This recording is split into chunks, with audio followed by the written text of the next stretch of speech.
పాలకుడు స్ట్రాంగ్గా లేకపోతే ప్రపంచ దేశాలు ఆట ఆడేసుకుంటాయి. మన్మోహన్ సింగ్ ఉన్నప్పుడు చైనా వాడు సోనియా గాంధీని పిలిచేవాడు కానీ మన్మోహన్ సింగ్ని పక్కన కూర్చోబెట్టేవాడు. సోనియా గాంధీకి ప్రధాన భూమికి ఇచ్చేవాడు. అట్లాగే అమెరికానైనా సరే వాల్యూ ఇచ్చేది అట్లాగే.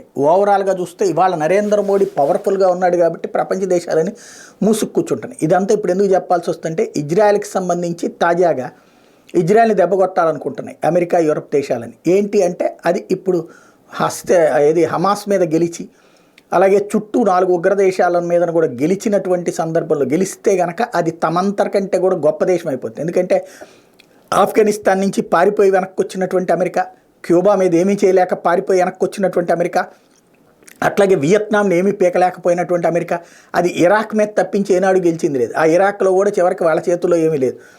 అలాంటి అమెరికా అదే చుట్టూ 14 దేశాలు తమకి వ్యతిరేకంగా ఉన్నా సరే తట్టుకు నిలబడుతున్నటువంటి ఇజ్రాయెల్ ప్రపంచ హీరో అవుతుంది. కాబట్టి ఇప్పుడు ఆ ఇజ్రాయెల్ శక్తిని నిర్వీర్యం చేసేటటువంటి చర్యలకు దిగుతున్నది అమెరికా. అందులో భాగంగా క్రమంగా ఇజ్రాయెల్కి ఇచ్చే సాయం తగ్గిస్తోంది, ఇజ్రాయెల్కి సంబంధించినటువంటి సహకారం తగ్గిస్తోంది, తీవ్రవాదులతో మాటలు కలుపుతోంది.